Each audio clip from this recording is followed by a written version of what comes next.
समाजातील प्रत्येक घटना थेट आपल्यापर्यंत पोहोचवणारे आपलं हक्काचं न्यूज चॅनल क्रांती सूर्य न्यूज।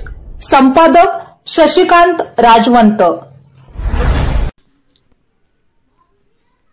शुक्रवार दिनांक 14 नोव्हेंबर रोजी क्रांती ठिबक जलसिंचन सहकारी संस्था मर्यादित वसगडेच्या चेअरमन पदाच्या निवडीसाठी झालेल्या अटीतटीच्या निवडणुकीमध्ये श्री नेमगोंडा पाटील चेअरमन यांच्या पॅनेलचे नंदकुमार बापू सोमाने खंडोबाची वाडी यांनी विजयश्री खेचून आणत चेअरमनपदी विराजमान झाले। नंदकुमार माने यांची चेअरमनपदी निवड होताच त्यांच्या चाहत्यांनी एक जल्लोष करीत गुलालाची उधळण केली। काही ठिकाणी फटाक्यांची देखील आतिषबाजी करण्यात आली। या निवडीबाबत बोलताना नंदकुमार माने यांनी क्रांती ठिबक जलसिंचन सहकारी संस्था मर्यादित वसगडेच्या माध्यमातून सर्व सभासदांना योग्य तो न्याय दिला जाईल, शेती पिकांना योग्य वेळी पाणी मिळण्यासाठी योग्य ते नियोजन आखले जाईल अशी ग्वाही त्यांनी दिली। या निवडणुकीसाठी सहाय्यक निबंधक सहकारी संस्था पोलूस येथील निवडणूक अधिकारी म्हणून श्रीमती अश्विनी पवार यांनी काम पाहिले।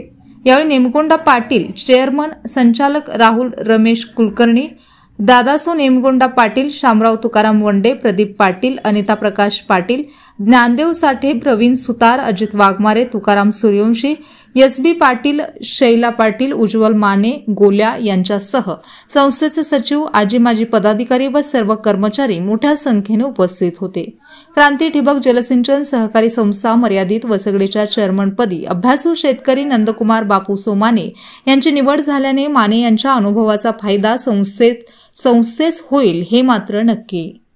बोला।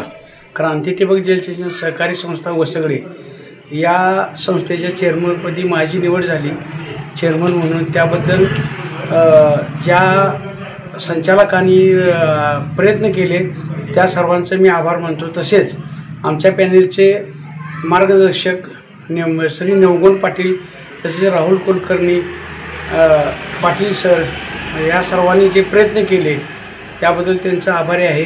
तसेच मी चेअरमन झाल्यानंतर माझ्या कार्यकाळात सर्व सभासदांना योग्य न्याय देऊन सर्व सभासदांना पाणी देण्याचा प्रयत्न करेन। तसेच संस्थेच्या ज्या अडीअडचणी आहेत त्या पूर्ण करण्याचा मी आटोकाट प्रयत्न करेन एवढी ग्वाही देतो। आभार आहे। थँक्यू।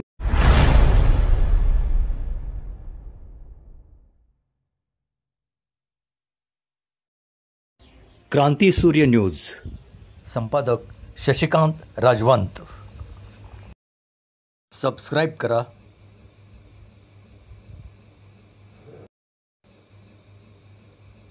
बेल आयकॉनला क्लिक करा आणि लाईक करायला विसरू नका।